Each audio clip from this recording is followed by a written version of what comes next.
میرے پاکستانیوں،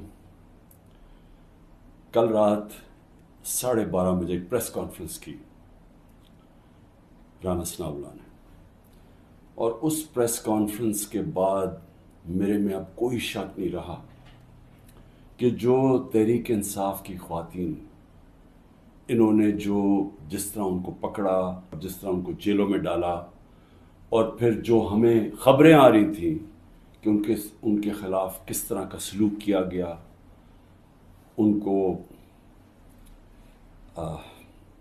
ریپ کا بھی ہم نے سنا، تو جب اس نے پریس کانفرنس کی یہ میرے سارے شک دور ہو گئے، کیونکہ جو اس نے باتیں کی اس کا مطلب دو چیزیں ہیں: یا ان کو ڈر لگ گیا کہ جب وہ خواتین نکلیں گی جیلوں سے تو وہ بتائیں گی کہ ان سے کیا ہوا، یا اس کی تیاری کی ہے، اور یا ان کو یہ خوف ہے کہ کوئی چیز ایسی ہو گئی ہے جو ان سے اب سنبھالی نہیں جا رہی، اور اس کی وجہ سے ان کو ڈر لگا ہوا ہے کہ وہ اگر بات نکل آئی تو پہلے سے تیاری کر لو کہ یہ کوئی بہت بڑی سازش تھی، تحریک انصاف نے خود ہی سب کچھ کروایا۔ اپنی زندگی میں پاکستان میں خواتین کے ساتھ ایسا سلوک نہیں دیکھا۔ میں جب یہاں سے برطانیہ گیا تو ایک بڑی ہم وہ کہتے تھے ہم نے عورتوں کو بڑی بری طرح رکھتے ہیں۔ میں سمجھتا تھا کہ جو ہم عورتوں کی اس ملک میں عزت کرتے ہیں دنیا میں نہیں کی جاتی، اور میں نے دیکھا ہے اس طرح کی عزت نہیں کی جاتی عورتوں کی، اور کیونکہ یہ ہماری صرف روایت ہی نہیں ہے، یہ ہمارا دین کا حصہ ہے۔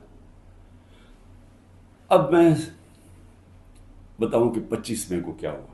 25 مئی کو دروازوں توڑ کے گھروں میں گھس گئے، رات گئے، نہ چادر نہ چار دیواری۔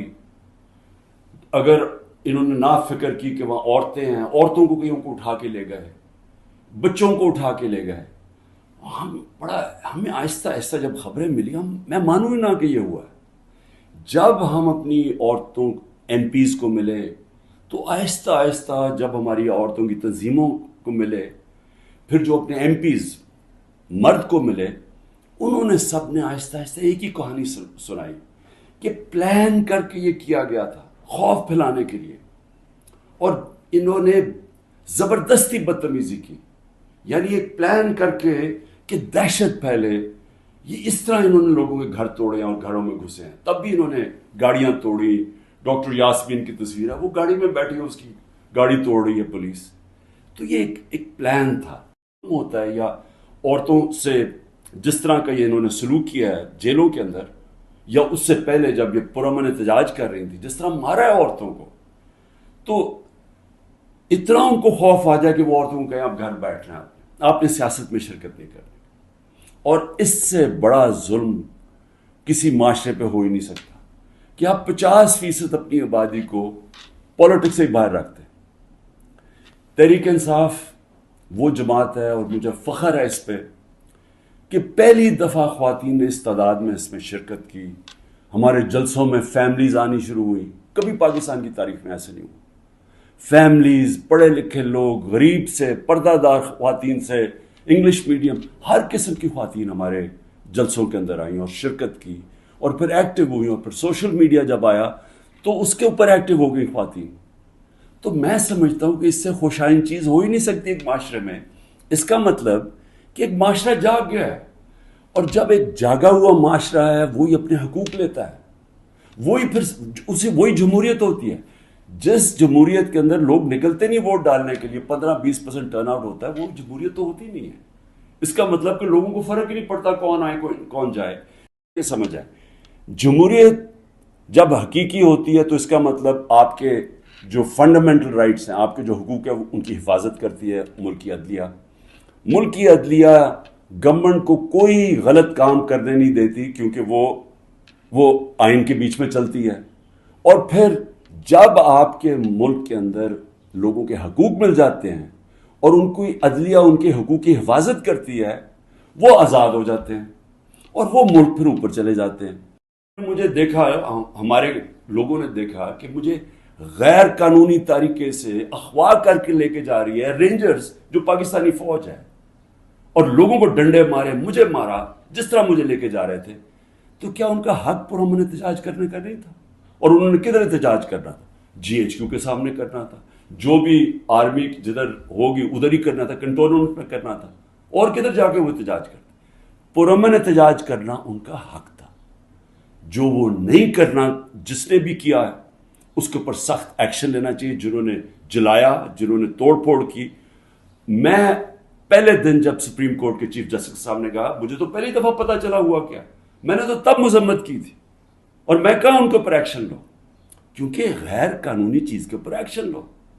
لیکن اس کی آڑ میں جو ہو رہا ہے، جس طرح یہ ملک کو ساری جمہوریت رول بیک کی جا رہی ہے، ایک پوری پارٹی کو بین کر، سب سے بڑی پارٹی کو پکڑ کے ہر آدمی کو جیلوں میں ڈالا جا رہا ہے. تو یہ پی ٹی آئی کے خلاف نہیں ہے، یہ جمہوریت کے خلاف ایکشن ہو رہا ہے، یہ ملک کی آزادی کے خلاف ہو رہا ہے. یہ تو ہمیں غلام بنایا جا رہا ہے، کہ ہمیں طاقت کا غلام بنایا جا رہا ہے. ہمیں یہ قانون کی حکمرانی نہیں ہے، اب یہ طاقت کی حکمرانی آ گئی ہے. یعنی جس طرح کی چیزیں اب ہو رہی ہیں، اس کا تو کوئی تصور بھی نہیں کوئی کر سکتا تھا ہوگا. تو جمہوریت تو ختم ہو گئی ہے پاکستان میں. اس لیے میں آج اپنی سپریم کورٹ، اپنے 15 ججز سپریم کورٹ، اپنی ساری قوم کی طرف سے، وہ پارٹی جو اس وقت سب سے بڑی پارٹی ہے پاکستان میں اس کی طرف سے، بلکہ اپنی عوام کی طرف سے میں آپ کو آج اپیل کرتا ہوں کہ سارا ملک اب آپ کی طرف دیکھ رہا ہے. یہ تاریخ یاد رکھے گی آپ کا رول. اب تک ہمیں ایسے نظر آ رہا ہے کہ آپ طاقتور کے سامنے آپ آہستہ آہستہ اپنی پاور کنسیڈ کیے جا رہے ہیں، اپنی آزادی کھوئے جا رہے ہیں. ہمیں نہیں نظر آ رہا کہ آپ سٹینڈ لینے کے قابل ہیں ان طاقتور کے سامنے. کیونکہ جس طرح ہمارے فنڈامنٹل رائٹس ہر روز، میں ہر روز کی اب بات کر رہا ہوں، رات عمر ایوب کے گھر میں گھسے، وہاں سارا دوسری دفعہ گھر میں گھسے، وہ تو چھپا ہوا ہے، اس کا سارا گھر توڑ دیا. شہزاد اکبر وہ انگلینڈ بیٹھا ہوا ہے، اس کا جو بھائی ہے وہ پوری طرح نارمل نہیں ہے، وہ اسپیشل چائلڈ ہے. جس طرح ذل شاہ تھا، رات اس کے گھر میں گھسے، اس کو اٹھا کے لے گئے. یعنی جو ہو رہا ہے، ہر روز ہمارے فنڈامنٹل رائٹس کی وائلیشن ہو رہی ہے. اور پھر کوئی اس وقت ہمیں نظر نہیں آ رہا کہ ہمارے کو حفاظت کرنے کے لیے ایک ایسی عدلیہ ہے جو ہمارے رائٹس کو پروٹیکٹ کرے گی. تو میں اس لیے آپ سے اپیل کر رہا ہوں کہ یہ بڑی مشکل سے ہم جمہوریت کا سفر طے کر کے یہاں پہنچے. اس وقت آپ کو سٹینڈ لینا پڑے گا، نہیں تو تاریخ یہ یاد رکھے گی کہ جب قوم کو ضرورت تھی کہ ایک فیشسٹ گورنمنٹ جو بالکل جمہوریت کو رول بیک کر رہی ہے، وہ جب یہ کر رہی تھی تو پاکستان کے سپریم کورٹ نے جمہوریت اور اپنی جو ڈیوٹی تھی، ان کی جو ذمہ داری تھی کہ پاکستان کی جمہوریت، پاکستان کی عوام کے ساتھ کھڑے ہوں، انہوں نے اپنا وہ ذمہ داری پوری نہیں کری. اس لیے میں بڑے رسپیکٹفلی آپ سے آج اپیل کر رہا ہوں. تو آپ کو نمبر 1 وہ عورتیں جنہوں نے کسی جلاؤ گھراؤ میں نہیں تھیں، صرف وہ اپنا جو ان کا حق ہے، آئین حق دیتا ہے پرامن احتجاج کا، اس کی وجہ سے جیلوں میں ہیں. اور میں آپ کو بتا رہا ہوں کہ ان کے اوپر زیادتیاں ہو رہی ہیں. ہر کے نہیں، میں نے اڈیالہ جیل سے نہیں سنا کہ عورتوں سے زیادتی ہوئی، صرف ان کی کنڈیشنز بری ہیں جس طرح ان کو ٹھہرایا ہوا ہے، لیکن اور جگہ سے خبریں آ رہی ہیں. تو میں سب سے پہلے آپ سے ریکویسٹ کرتا ہوں، سو موٹو ایکشن لے کے ان کو تو باہر نکالیں. دوسرا، جوڈیشل انکوائری کریں، بھئی پتہ تو چلائیں کہ کس نے یہ جلاؤ گھرائی کیا ہے. ساری دنیا کے اندر اگر کوئی انسیڈنٹ ہوتا ہے، اس کے اوپر کوئی ایک انڈیپینڈنٹ انکوائری ہوتی ہے. گورنمنٹ نے تو سیدھا الزام لگا دیا ہے، کیونکہ یہ تو پہلے سے تیاری کر کے بیٹھے ہوئے تھے. ان کی تو پہلے سٹیٹمنٹ سن رہے ہیں کہ انتظار میں بیٹھے ہوئے تھے کوئی موقع ملے کہ تحریک انصاف کو کسی طرح میچ سے باہر نکالا جائے، کیونکہ میچ یہ کھیل ہی نہیں سکتے. لیکن عدلیہ کا تو کام ہے کہ کم از کم اس کے اوپر ایک انویسٹیگیشن تو کروائیں، پتہ تو چلوائیں کہ کون ذمہ دار ہے اس کا. اور آپ کی پوری مدد کریں گے ہم. جو ذمہ دار ہے میں آپ کو کہوں گا ان کو سزائیں دو. لیکن ساتھ ساتھ ہمارے مطابق 25 لوگ شہید کیے گئے، سیدھی گولیاں مار کے مارا گیا. اس کے علاوہ کئی 100 لوگوں کو گولیاں لگی ہیں. کون سی دنیا کے اندر پرامن احتجاج کے اوپر گولیاں چلائی جاتی ہیں اور پھر انویسٹیگیشن ہی نہیں ہوتی؟ 9 مئی کو وہ تو ہم ساری کہہ رہے ہیں کہ 9 مئی کو جو بھی توڑ پھوڑ ہوئی، ہم سب اس کی مذمت کر رہے ہیں. ہم بھی سارے اپنی فوج کے ساتھ کھڑے ہیں، وہ تو ہم سب بھی کہہ رہے ہیں، لیکن تحریک انصاف کو ہم چھوڑ رہے ہیں۔ تو جتنوں کو بھی چھڑوانا ہے، میری آپ سے ریکویسٹ یہ ہے کہ ٹائم فریم دے دیں، کیونکہ ملک تباہی کی طرف جا رہا ہے، اکانومی نیچے جا رہی ہے۔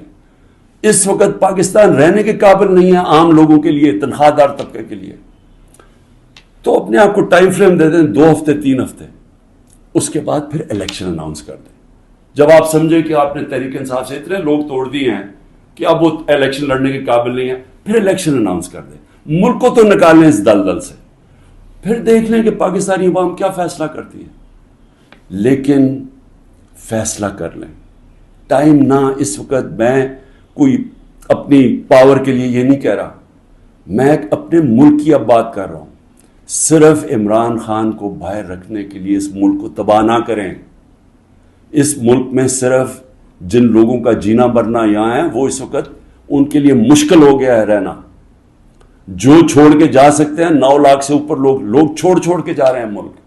اور جن لوگوں کے اس وقت اقتدار میں بیٹھے ہوئے ہیں اور جن کے ساتھ اسٹیبلشمنٹ ہے، ان کو تو فرق ہی نہیں پڑتا کہ ان کے پیسے باہر پڑے ہوئے ہیں، ڈالر میں پیسے ہیں، روپیہ گرتا جائے ان کو تو فرق ہی نہیں پڑنا، لیکن اس قوم کو فرق پڑ رہا ہے۔ اس لیے جلدی فیصلہ کریں، 4 ہفتے کے بعد جتنے توڑنے ہیں توڑ لیں، پھر الیکشن کروا دیں۔